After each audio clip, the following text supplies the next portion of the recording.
My comments have been flooded with people asking for a reaction to Gabriel Henrique's Earth Song. I have not heard this guy sing. Yeah, it wouldn't be the first time that I've been accused of living under a rock.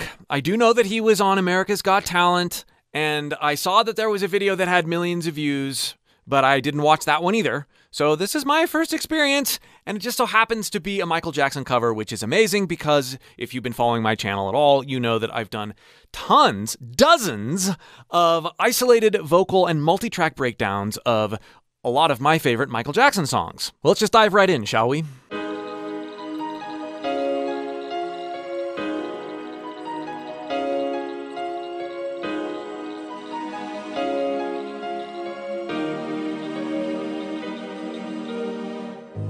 What about sunrise? What about the rain? What about all the things that you say the words again? What about killing fields? Is there time? What about all the things that you say was yours and mine? Did you ever stop to notice all the brothers shared before? Well, before we get too much into this, I want to point out a few things. This is a singing channel, and I help people pull things out of their own voices by listening in certain ways to great vocalists and then figuring out what they can do with their voices based on that. And if you'd like more help doing that with your voice, click the link below in the video description or the first comment and join my free vocal course, and I'll help you work with your own voice in a very new way. Listen to the contrast in his tone and approach from the beginning to when he starts leaning into his chest voice a bit more. This is important for any singer to recognize.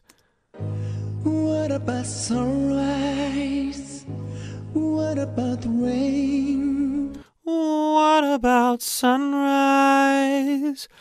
You ever have that singing in the shower, singing in the car, sort of passively voice, and you feel like your voice is so free you could do anything, but then when you start to lean into your voice later, it traps itself. This voice and approach that he's using right here is that kind of voice, where it's not a fully engaged chest voice.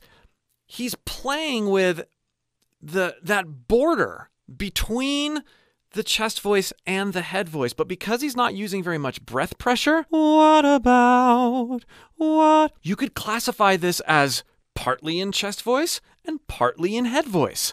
It's a really cool place to live and feel out in your own voice. What about all the things that you say the words again?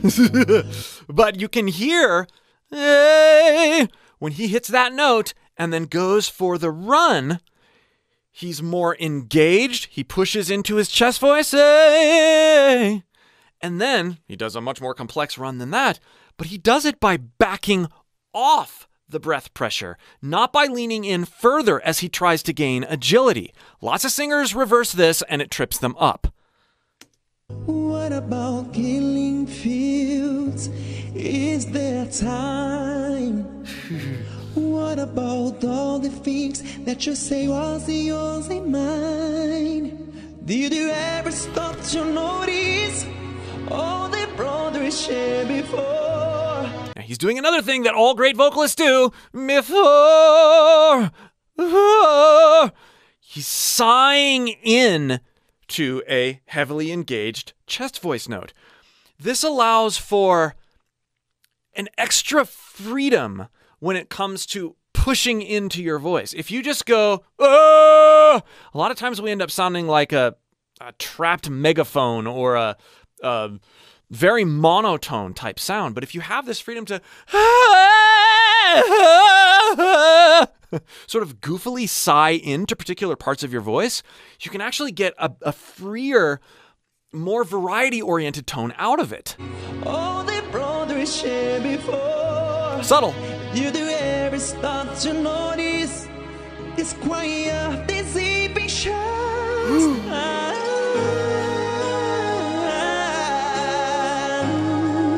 Oh, that was beautiful.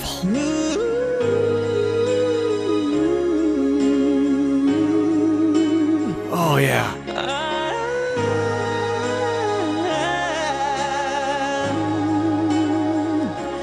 Ooh.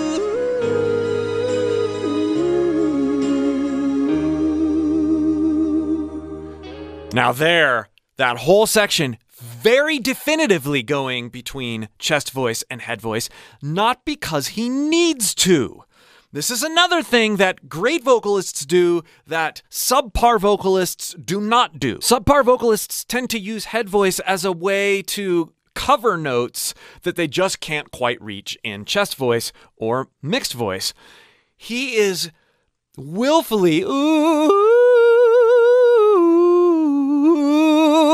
going in and out of chest voice and head voice as an art form, as a way to express and create more dynamics.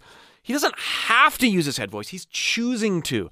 As soon as you can get to the point as a vocalist where you can choose to use head voice or chest voice as a method of expression and not a cop-out or crutch, your voice will improve drastically.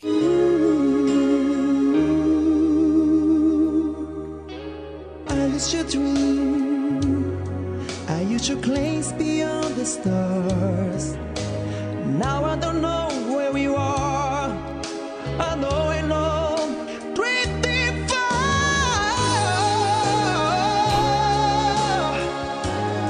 Yeah.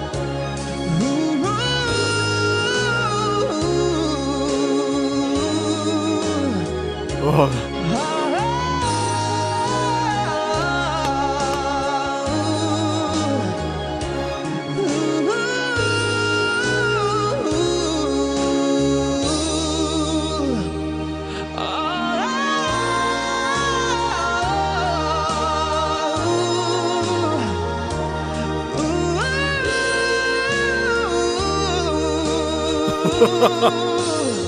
Case in point, he's higher now. There's a key change. He's doing way more of it in his chest voice. He's got great compression, great breath pressure and control. You can hear little bits of grit coming in when he's choosing to. He's got so much control over the expression in his voice. He's a master of what his voice can do from an agility perspective. I want to go back and point out a few specific things here.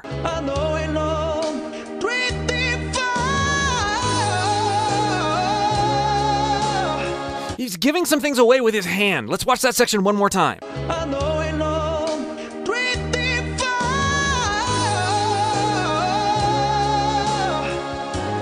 Hey!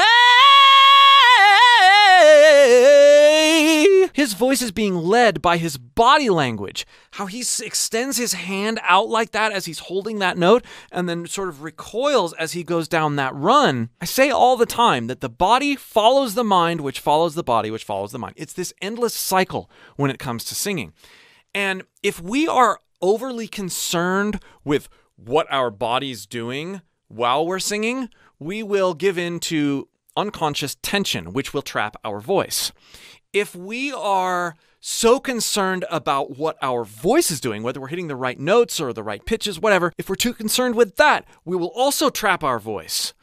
The key to free singing, and he's demonstrating it right here in a masterful way, is to let your body react to what you're feeling when you sing, and then your mind reacts to what your body is doing, perpetuating the cycle in a positive way. Experience your voice on a sensation-based level before thinking about how it sounds.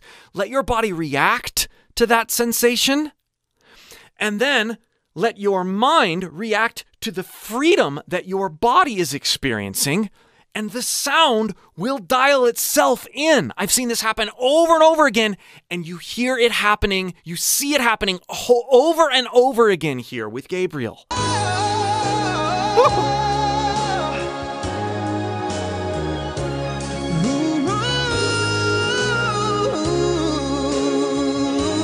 That was really interesting. With that particular vocal posture, he's actually taking a yawn approach to mixing. That's not a chest voice note. Yawn! As opposed to which is sort of like the note I did earlier. He's placing these notes in a lot of dynamic ways to get all sorts of different tones out, not locking himself into one particular way that he may hit best. This makes it more interesting. It's really cool. And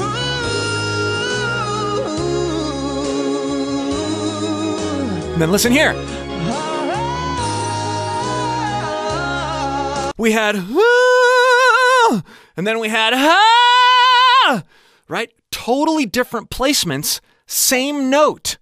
Not even singing any words, so there's not even really a vowel that is perpetuating this change in placement. It's just his sensation-based articulation coming out in a variety of ways.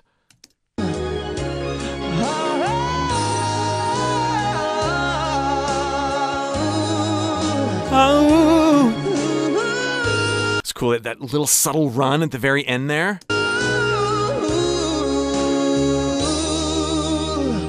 That sigh. That's another one of those examples.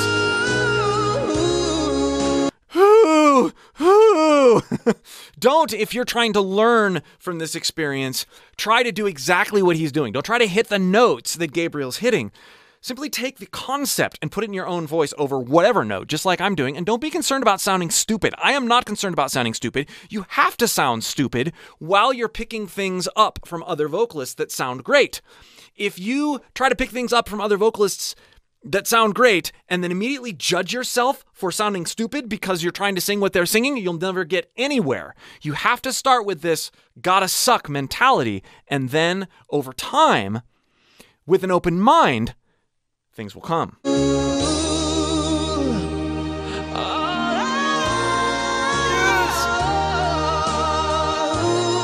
Much more open and mixed there. It was thinner, right? It wasn't yawned. It was ah.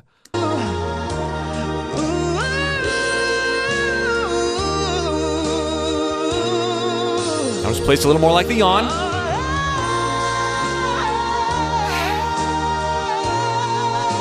Yeah.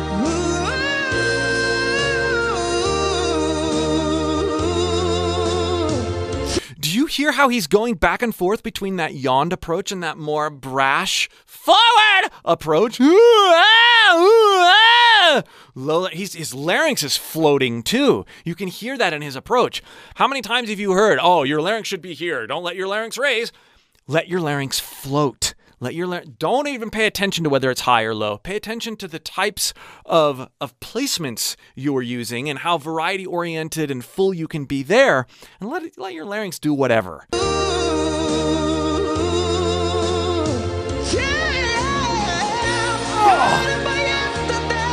Yeah!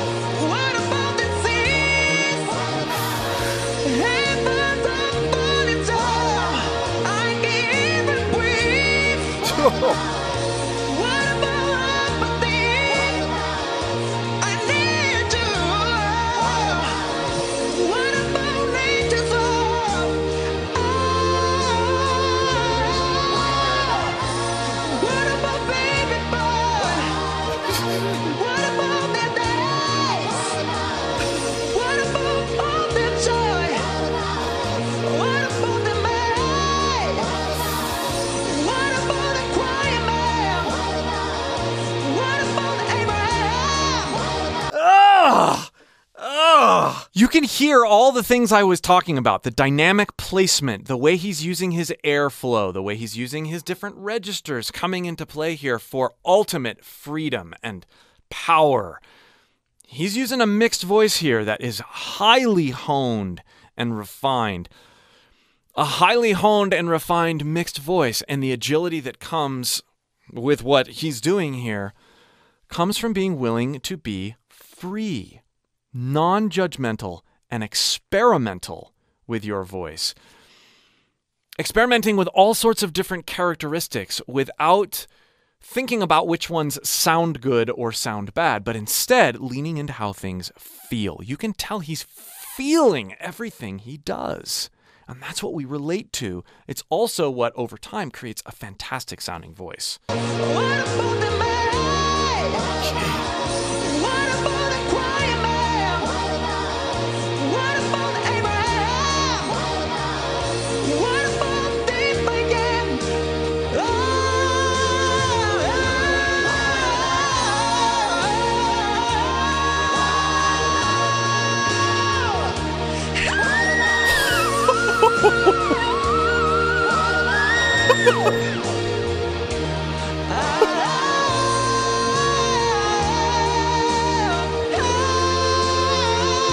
Oh, I gotta hear that again.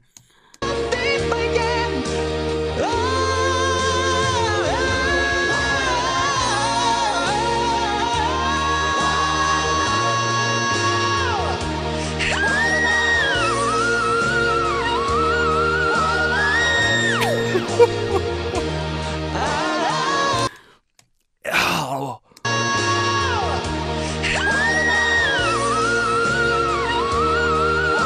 Oh. See my video on how to start honing whistle tones in your own voice. I won't go into it a ton here. What an incredible on-demand usage of this. I have not heard this from a male vocalist like this in what appears to be a one-take cover. This is incredible.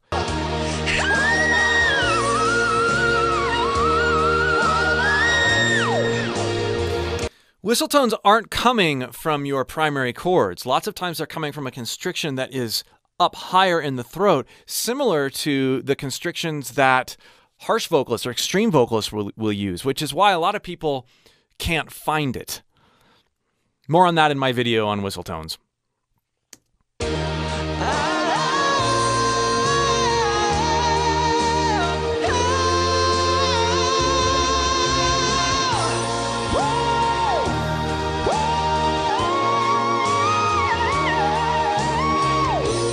Incredible control and wow.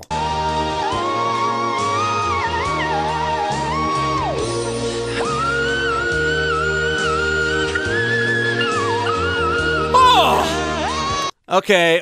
It's got things so well blended. It's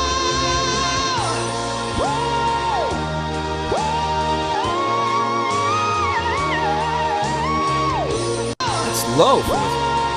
Wow. Oh.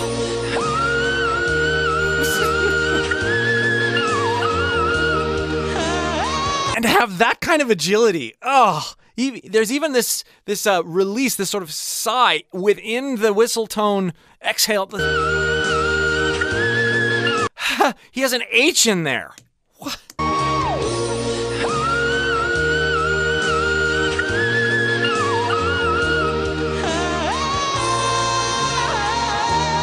Oh, and it gets right back into that nice belted chest voice. I have never heard anything like this in my life.